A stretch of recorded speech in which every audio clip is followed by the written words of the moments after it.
Good morning everybody. আজকে আমার কোলালামপুরের second day. আজকের এই ব্লগটা শুরু করছে আমার হোটেলের সামনে থেকেই। পেছনে আমার হোটেল দেখা যাচ্ছে ক্রাউন রিজেন্সি, এদেরই সার্ভিস অ্যাপার্টমেন্টে আমি রয়েছি। কালকেই আমি বলছিলাম আমি এই ট্যুরটা করার চেষ্টা করব যতটা সম্ভব ইকোনমিক্যাল হয়, বাজেট ট্যুর করব যাতে সবাই ঘুরতে পারে। সেই অনুযায়ী আজকে আমার কোলালামপুর সিটি ট্যুর করার কথা। আমি চুজ করেছি হপ আপ বাস, সেটাই সবচেয়ে সস্তা হয়। আমার হোটেলের ঠিক বাইরেই আছে হপ আপ বাসের counter. For hop up bus how much you charge? 60 ringgit. এই 23টা জায়গা ঘোরা যাবে। এখানে যে লিস্টগুলো আছে, যেটাতে ইচ্ছা আমি নামতে পারবো, যেটাতে ইচ্ছা আমি নামার প্রয়োজন হবে না, আমি নামবো না। টোটাল 4 ঘন্টা লাগে যদি এই বাস থেকে না নামিয়ে বাসটা করে ঘুরতে। দেখা যায় কেরম হয় ট্যুরটা।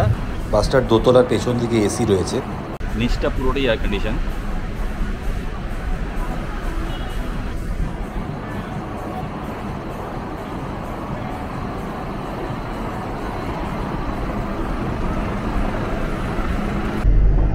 উঠে পড়েছি আমি হপ আপ বাসে।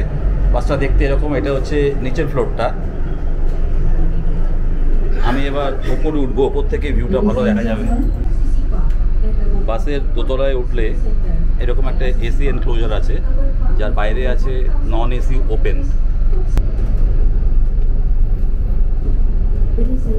দেখতে পাচ্ছি বেন্টলি গাড়ির শোরুম।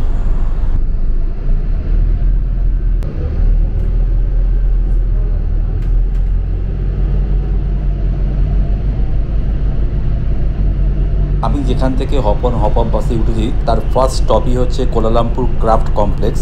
এটা মালয়েশিয়ান হ্যান্ডিক্রাফট ডেভেলপমেন্ট কর্পোরেশনের একটা সংস্থা। কোলালামপুরের হার্ট অফ দ্য সিটিতে অবস্থিত এই ক্রাফট কমপ্লেক্সটা ট্যুরিস্টদের কাছে খুবই জনপ্রিয়। এখানে এলে আপনি পেয়ে যাবেন অথেন্টিক অনেক সুভেনির, ইন্টেরিয়ার ডেকোরেশনের আইটেম, কস্টিউম, জুয়েলারি, ফ্যাশন আর টেক্সটাইলের অনেক কিছু জিনিস। ফাইনালি আমরা এসে পৌঁছালাম কোলালামপুর হ্যান্ডিক্রাফট সেন্টারে। যাদের হ্যান্ডিক্রাফটের ওপরে ইন্টারেস্ট আছে, বাসের থেকে তারা নেবে, এই সেন্টারটা পরিদর্শন করবে। আবার আধ ঘন্টা পর এখানে আরেকটি এরকম বাস আসবে, সেই বাসে চড়ে তারা নেক্সট ডেস্টিনেশনে যেতে পারবে। আমি যদিও নামবো না, আমার হ্যান্ডিক্রাফটের ওপর খুব সেরকম বিরাট কিছু ইন্টারেস্ট নেই। যেদিকে তাকান খালি উঁচু উঁচু মাল্টি স্টোরের সুন্দর সুন্দর দেখতে বাড়ি, ভারী সুন্দর বাড়িগুলো দেখতে। এটাও একটা নাম করা hotel, pavilion hotel.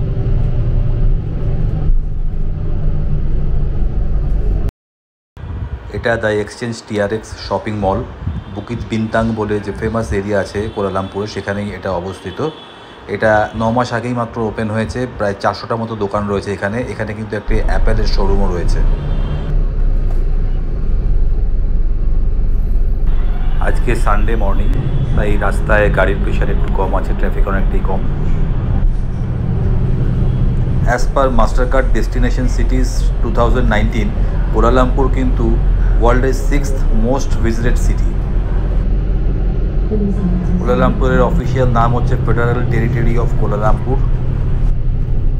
243 square kilometre বিস্তৃত হচ্ছে কোলালামপুর। এখানকার জনসংখ্যা 20,75,600 অ্যাজ পার 2024-এর সেন্সাস। লেট 19th সেঞ্চুরি থেকে কিন্তু কোলালামপুরের ডেভেলপমেন্ট শুরু হয়েছে। মালয়েশিয়াকে এখনও বলতে পারেন সিঙ্গাপুরের পরই সাউথ ইস্ট এশিয়ার স্ট্রংগেস্ট ইকোনমি এখানেই।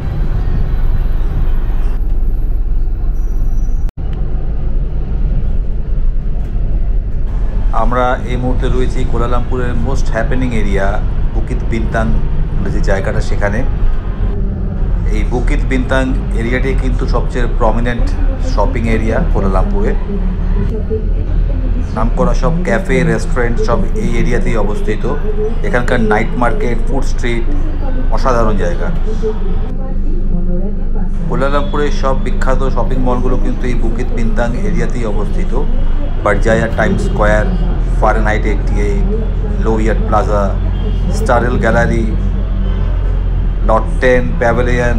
কোলালামপুরে যেখান থেকে আমি কালকে আমার ড্রোনটা কিনেছি।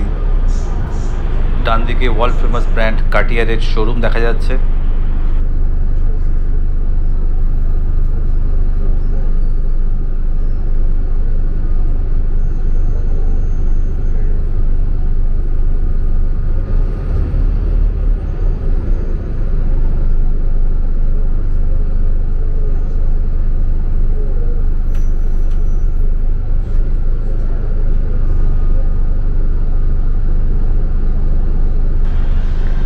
আমরা প্যাভিলিয়ন মলের পাশ দিয়ে যাচ্ছি। প্যাভিলিয়ন মলটা 2007-এ তৈরি হয়েছিল। এটা মোটামুটি টার্গেট করা হয় মিডল আপার সেগমেন্ট সোসাইটির জন্য। ডান দিকে দেখা যাচ্ছে লুই ভিটো, 7 তলা বিশিষ্ট এই মলে রয়েছে দাদি সিনেমা আর পাকসেন্সের মতো আউটলেট। রয়েছে সুপার লাক্সারি বুটিক্স যেরকম হারমেস, সেরিনা, গুচি, প্রাডা, আরও অনেক কিছু, ফেন্ডি।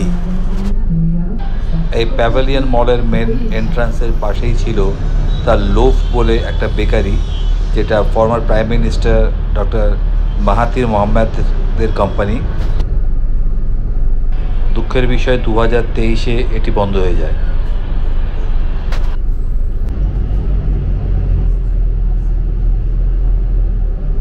ডান দিকে অনেকগুলো অ্যারাবিক রেস্টুরেন্ট দেখা যাচ্ছে। বুকিত বিন্টাংয়ের একদম মোড়ে অবস্থিত দামাস্কাস এই 3 তলা রেস্টুরেন্টটা। এটা একটা অ্যারাবিক রেস্টুরেন্ট। আপনি যখনই এর পাশ দিয়ে যাবেন দেখবেন অনেক লোক বাইরে দাঁড়িয়ে আছে ভেতরে ঢোকার অপেক্ষায়। উপর দিয়ে চলে যাচ্ছে মনোরেল।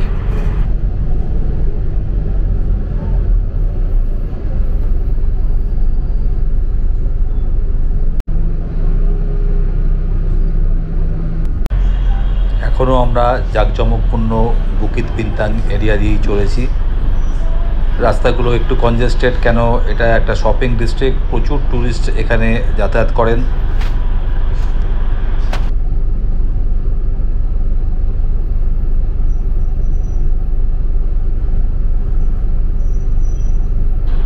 কুয়ালালামপুরে থাকার জন্য বেস্ট লোকেশন কিন্তু এই বুকিত বিন্টাংই। এখানে যদি থাকেন তো আপনার রাতে নাইট লাইফটা খুব ভালো এখানে এনজয় করতে পারবেন, প্লাস কাছাকাছি অনেক দোকানপাট রয়েছে, সময়টা খুব সুন্দর কেটে যাবে।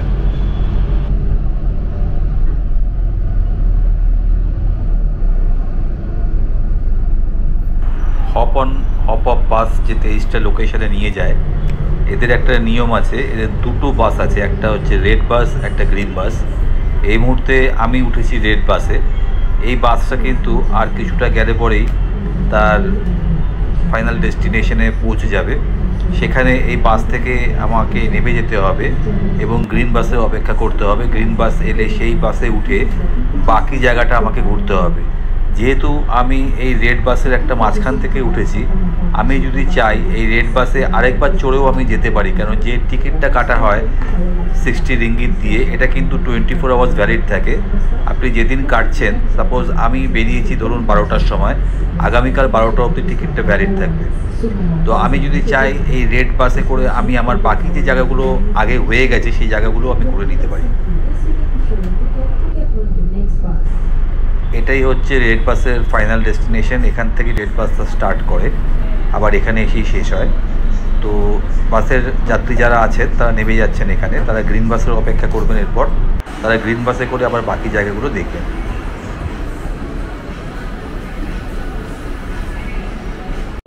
হপ অফ বাসটা এরকম, সামনেটা ওপেন আছে দোতলায়, আর আমাদের আগেরটা ছিল রেড রুট, এটা গ্রিন রুট। রেড রুটের পর আমি এখান থেকে গ্রিন রুট ধরবো। এখান থেকেই বাসগুলো ছাড়ে। গ্রিন রুট আমাকে আবার অনেকগুলো জায়গায় নিয়ে যাবে। আমি যদি হোটেলে ব্যাক করতে চাই, ঘুরে যখন বাসটা এখানে আসবে এখানে নেবে আমাকে আবার রেড রুটের বাস ধরে আমার হোটেলে পৌঁছতে হবে। এখন এখানে লোকাল সময় 3টে, রোদটা অনেকটাই পড়ে গেছে, একটু একটু ছাওয়া এসছে, মেঘ আছে আকাশে, হালকা ঠান্ডা একটা হাওয়াও আছে। তাই এখন আর এসিতে না বসে ওপেন এয়ারেই বলবো। এখান থেকে ছবিটা তুলতেও ভালো লাগবে, দেখাও যাবে। এই হপ অফ বাসে আমার টিকিটের দাম পড়েছে 60 রিঙ্গিত, অ্যাপ্রক্সিমেটলি 1200 টাকা মতো। পুরো কুয়ালালামপুরের সব জায়গায় বাসটা যাবে, আপনার যেখানে ইচ্ছা নামবেন। 24 ঘন্টা টিকিটটার ভ্যালিডিটি। যখন টিকিট কাটবেন তারপর থেকে 24 ঘন্টা টিকিটটা চলবে। যদি আজকে 2টোর সময় কেটে থাকেন, কালকে বেলা 2টো অবধি আপনি চড়তে পারবেন। এবং যে জায়গাগুলোতে যাবে মাইকে অ্যানাউন্স করা হয়, তাতে যদি আপনার ইন্টারেস্ট থাকে আপনি নামতে পারেন, নেমে সেই জায়গাটা দেখবেন। ওখানে আবার কিছুক্ষণ দাঁড়াবেন, হাফ অ্যান আওয়ারের মধ্যে আরেকটা বাস আসবে, সেই বাসটা করে আবার আপনি নেক্সট গন্তব্যস্থলে যেতে পারবেন। ওই কর্নারে দেখুন একটা মাইক দেখা যাচ্ছে, ওই মাইকটাতে অ্যানাউন্সমেন্ট হয় কোথায় কোথায় যাচ্ছে, সেটা ওখানে অ্যানাউন্স করে। আপনার ইন্টারেস্ট থাকলে সেই জায়গায় আপনি নামতে পারেন।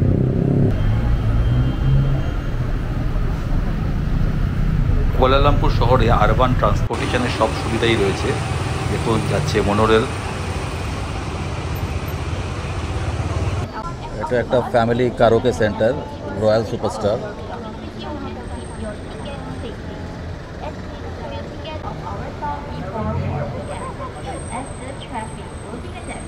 গতকাল আমার সঙ্গে একটা স্ক্যাম হতে যাচ্ছিল। এই যে কারেন্সি এক্সচেঞ্জ লেখাটা দেখছেন, এখানে আমি এসেছিলাম আমার এক্সচেঞ্জ করতে। তা আমাকে 300 রিঙ্গিত কম দিয়েই পেমেন্ট করে দিয়েছিল। আমি চেক করলাম বলে তখন দেখলাম, তখন সরি বলল। আপনারা যখন বিদেশে কোথাও কারেন্সি এক্সচেঞ্জ করবেন অবশ্যই ডবল চেক করে নেবেন সবসময়। আমাদের হপ অন হপ অফ বাস এবার এসে পৌঁছেছে মালয়েশিয়ার বিখ্যাত চায়না টাউনে। এখানে যদি আসেন আপনি চাইনিজ মালয়েশিয়ান কালচার এক্সপেরিয়েন্স করতে পারবেন। আমি চায়না টাউনে নামবো বাস থেকে, চায়না টাউনটা ভালো করে দেখবো। এখানে দেখার অনেক কিছু রয়েছে একটা ফেমাস হিন্দু টেম্পল এখানে। এছাড়া রয়েছে এখানে Petaling street, central market, pedestrian friendly একটা জায়গা রয়েছে কস্তুরি ওয়াক সেটার নাম। এখানে ফুটপাথ জুড়ে রয়েছে অসংখ্য স্ট্রিট ফুড। এলে অবশ্যই ট্রাই করবেন নাসি লেমাক, যেটা একটা coconut rice dish based item. এছাড়া ট্রাই করবেন পিসাং গোরেং, যেটা কলা দিয়ে তৈরি হয়। চায়ের একটা আইটেম হয়, সেটাকে বলা হয় তেহে তারিক, ওটাও একবার ট্রাই করে দেখতে পারেন। চায়না টাউনে পেটালিং স্ট্রিট ক্রস করলাম, এবার আমার বাস থেকে নাবার পালা। নেমে পড়েছি আমি বাস থেকে। এবার আমি হেঁটে হেঁটে পেটালিং স্ট্রিটের দিকে যাচ্ছি। পেটালিং স্ট্রিটটা আপনাদের ঘুরে দেখাবো। এটা একটা ছোট্ট মার্কেট এরিয়া। মালয়েশিয়ান ড্রাই ফ্রুটসের দোকান দেখতে পাচ্ছি।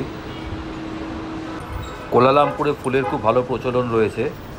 বড় বড় ফুলের বুটিক রাস্তায় অনেক জায়গায় দেখলাম।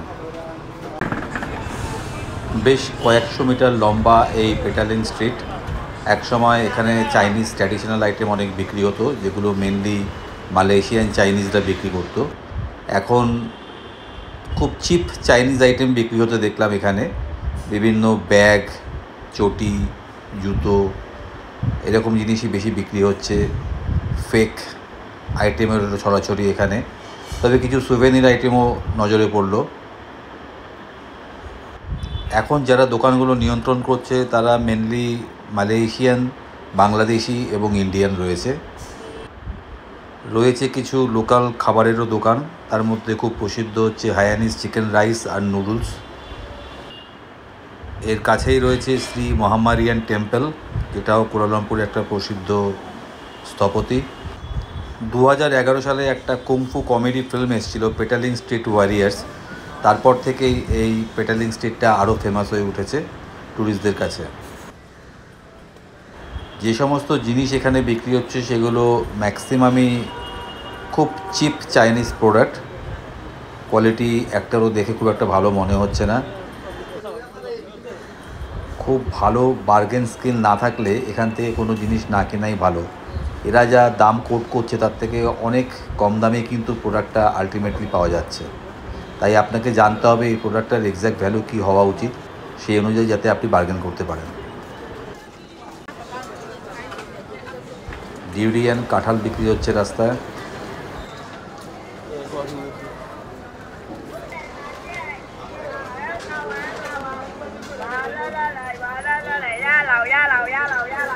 প্রোডাক্ট অনেক পাওয়া যায় এখানে। পেপারে তৈরি ল্যাম্পশেড, মেয়েদের কিছু গার্মেন্টসও দেখতে পাওয়া যাচ্ছে।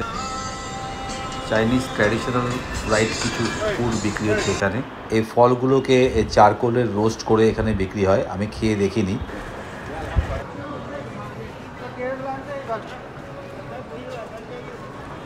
অনেক নামে ইন্টারন্যাশনাল ব্র্যান্ডের জুতো বিক্রি হচ্ছে, যেগুলো সবই ফেক।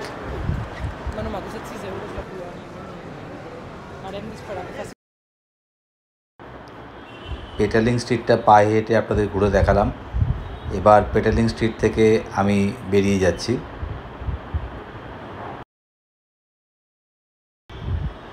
সামনে দেখা যাচ্ছে কস্তুরি ওয়াক, এটা একটা পেডেস্ট্রিয়ান প্লাজা। কস্তুরি ওয়াকও অনেকটা পেটালিং স্ট্রিটের মতো। এখানে রয়েছে কিছু ফ্রুটসের দোকান, চায়ের দোকান, কফির দোকান। এর সঙ্গে আপনি পেয়ে যাবেন কিছু ইমিটেশন জুয়েলারি প্লাস কিছু সুভেনির আইটেম। ডাব বিক্রি হচ্ছে 20 রিঙ্গিত, মানে 200 টাকা দাম ভারতীয় মুদ্রায়। ট্র্যাডিসি, এটা একটা পুরনো খাবার এখানকার, বাঁশের মধ্যে রান্না হয়। দেখতে পাচ্ছেন অনেক ইমিটেশন জুয়েলারির দোকান যাচ্ছে, লেডিস পার্সের দোকান। অ্যাভারেজ ডিজাইন আমার দেখে খুব অ্যাট্রাকটিভ মনে হচ্ছে না, কিছু মেয়েদের জামা কাপড়ের দোকানও নজরে পড়ছে। এটা একটা চায়ের দোকান, যেরকম আমরা কলকাতায় চায়ের দোকান দেখে থাকি সেরকম একটা ফুলের বুটিক। আগেই বলেছি ফুল খুব পপুলার এখানে। দেখুন এরা ক্লেম করছে এটা 1750-তে হয়েছে, চাইনিজ ইম্পেরিয়াল বিফ রুটি অ্যান্ড চিকেন রুটি। 5 রিঙ্গিত করে দাম, 100 টাকা একটা ব্রেডের দাম। আমার খুব একটা ট্রাই করার ইচ্ছা নেই। এবার চলুন আপনাদের নিয়ে যাই কুয়ালালামপুরের বিখ্যাত সেন্ট্রাল মার্কেট। চায়না টাউনের পাশেই অবস্থিত এই মার্কেট। এখানে খুব অথেন্টিক মালয়েশিয়ান হ্যান্ডিক্রাফটস এবং ছোটোখাটো অনেক আইটেম পাওয়া যায়। খুব ফেমাস এটা একটা মার্কেটটা। এই মার্কেটের দোকানগুলো খুবই ছোট ফরম্যাটের দোকান। দেখুন চাইনিজ ঘুড়ি বিক্রি হচ্ছে, আমরা অনেক মুভিতে দেখেছি চাইনিজ ঘুড়ি। সামনে একটা ডিপার্টমেন্টাল স্টোর দেখা যাচ্ছে, কিছু ফ্রুটসও পাওয়া যাচ্ছে এখানে। এই মার্কেটটা কিন্তু যথেষ্ট ভিড় রয়েছে, অনেক ফরেন ট্যুরিস্ট ভেতরে রয়েছে। ট্র্যাডিশনাল টিফিন বক্স প্রোডাক্ট এবং তার প্রাইসিংও যথেষ্টই ভালো। বেশ বেলা হয়ে গেছে, অনেকক্ষণ ধরে ঘুরে বেড়াচ্ছি, বেশ খিদে পেয়ে গেছে। এবার চলুন কিছু খেয়ে নেওয়া যাক। অনেক কিছু আইটেম আছে, ম্যাক্সিমামই বিফ, যেহেতু বিফ আমি খাই না। তো এখান থেকে একটা খুঁজে পেলাম, এটা লাক্সা সারাওয়াক। লাক্সা সারাওয়াক মানে হচ্ছে এটা rice noodle, coconut milk broth, shredded chicken, prawns, sprouts আর শ্রিম পেস্ট। 15 রিঙ্গিত দাম। অর্ডারের সঙ্গে ওরা একটা এরকম গোল জিনিস দিল, যখন অর্ডারটা রেডি হয়ে যাবে আমার টেবিলে বসবে, এটা ভাইব্রেট করবে, আমাকে উঠে এসে অর্ডারটা নিতে হবে। একটা ওয়াটারমেলন জুস খাচ্ছি বরফ ছাড়া। এটা হচ্ছে মেন আজকের আমার লাঞ্চ, তার সঙ্গে একটা ড্রিঙ্ক আইস ছাড়া। এটার নাম লাক্সা সারাওয়াক, এটা আমি আজকে লাঞ্চে খাবো। এর মধ্যে প্রন আছে, চিকেন আছে, মেলন জুস, যেটা একদমই আইস দিইনি কারণ আমার একটু থ্রোট ইনফেকশন হয়েছে। সারাওয়াকের সঙ্গে একটা এখানে চিলি পাউডারও দেওয়া হয়, যদি আমি ঝাল খেতে খুব পছন্দ করি না, আমি খাবো না। শরীরের অবস্থা খুবই খারাপ, আজকের জার্নিটা আর কন্টিনিউ করতে পারছি না। হোটেলে ফিরে যাওয়া প্রয়োজন এই মুহূর্তে, টেম্পারেচারও আছে গায়ে। ট্যাক্সি ধরতে হবে তাড়াতাড়ি হোটেল ফিরে যাওয়ার জন্য। এখানেও ইন্ডিয়ার মতো হয়, আমি একটা ট্যাক্সিতে উঠলাম এখান থেকে হোটেল যাব বলে, সেন্ট্রাল মার্কেট থেকে। তো বললো 20 রিঙ্গিত লাগবে। 20 রিঙ্গিত লাগা উচিত না, আরও কম লাগা উচিত। যাই হোক, যাচ্ছি।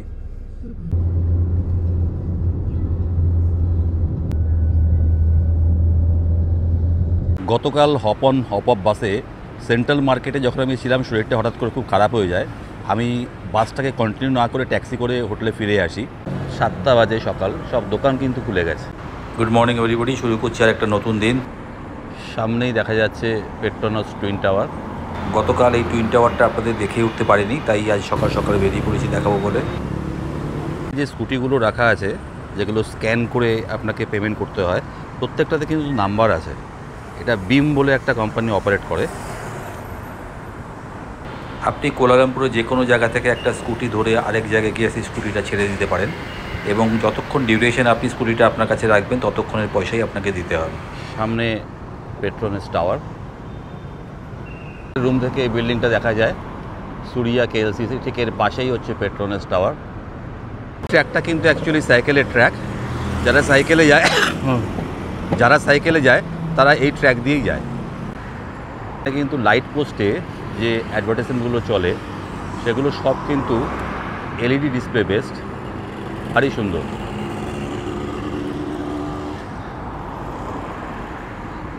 সকালবেলা সবাই সাইক্লিং করছে, অনেকে অফিসও যাচ্ছে সাইকেলে করে। এই মুহূর্তে আমি দাঁড়িয়ে আছি কুয়ালালামপুরে সেই বিখ্যাত টুইন টাওয়ার, যেটাকে পেট্রোনাস টাওয়ার বলা হয়ে থাকে, তার সামনে। আমার পেছনেই দেখা যাচ্ছে সেই টাওয়ার দুটো। 2019 পর্যন্ত এটাই কিন্তু মালয়েশিয়ার সবচেয়ে উঁচুতম বিল্ডিং ছিল। তারপরে এক্সচেঞ্জ 106 একটা হয়, আর 2023 আর একটা নতুন বিল্ডিং হয়, সেটা এখন সবচেয়ে বড় বিল্ডিং মালয়েশিয়াতে। এই হচ্ছে সেই বিখ্যাত পেট্রোনাস টাওয়ার বা টুইন টাওয়ার। দেখুন দুটো টাওয়ার পাশাপাশি উঠেছে, আর তার একটা কানেকশন আছে ওপরে গিয়ে। 88 ফ্লোর বিশিষ্ট এই পেট্রোনাস টাওয়ার 1998 থেকে 2004 পর্যন্ত ওয়ার্ল্ডের টলেস্ট বিল্ডিং ছিল। এর উচ্চতা 1483 ফিট। অনেক ট্যুরিস্ট এটা দেখতে আসে, অনেক ট্যুরিস্ট এসছে এখন, বিভিন্ন দেশের ট্যুরিস্টদের কাছে এটা খুবই জনপ্রিয়। আমার সামনে সেই বিখ্যাত পেট্রোনাস টাওয়ার বা টুইন টাওয়ার যেটাকে বলা হয়ে থাকে। এর থেকেও কিন্তু উঁচুতম দুটো বিল্ডিং কোলালামপুরে আছে, কিন্তু এটার একটা আলাদা গ্ল্যামার আছে, সবাই এটাকেই বেশি পছন্দ করে। স্পিড ট্রাফিক, তাই জন্য সিগন্যাল মেনটেন করে রোড ক্রস করতে হবে আপনাকে। উল্টো দিকে যতক্ষণ না গ্রিন সিগন্যাল হবে রোড ক্রসের, ততক্ষণ পর্যন্ত দেখাচ্ছে ওয়েট। এখন ক্রস করতে বলছে, টাইমার লাগানো আছে, আর 16 সেকেন্ড বাকি আছে, 16 সেকেন্ডের মধ্যে ক্রস করতে হবে। টাওয়ারের ঠিক অপোজিটেই একটা ব্রেকফাস্টের সেন্টার আছে দেখছি, অফিস গোয়ার্সরা এখান থেকে খাচ্ছে, অতএব খাবারটা মনে হয় ভালোই হবে।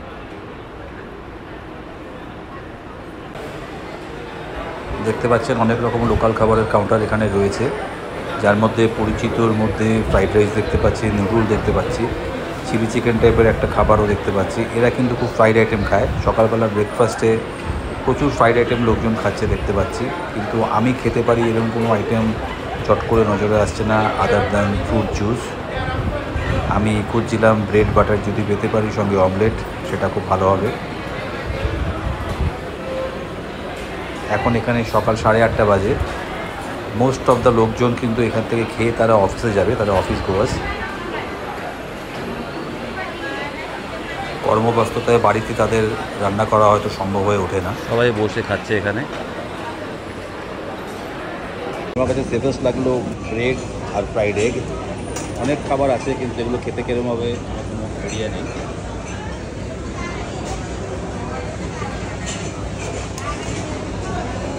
ব্রেকফাস্ট এটা আমার। এই সঙ্গে শেষ করছি আজকের এই ভিডিওটা ভালো লেগে থাকলে লাইক করবেন, শেয়ার করবেন, কমেন্ট করবেন। পরের ভিডিওটা দেখবেন অবশ্যই। ভালো থাকবেন।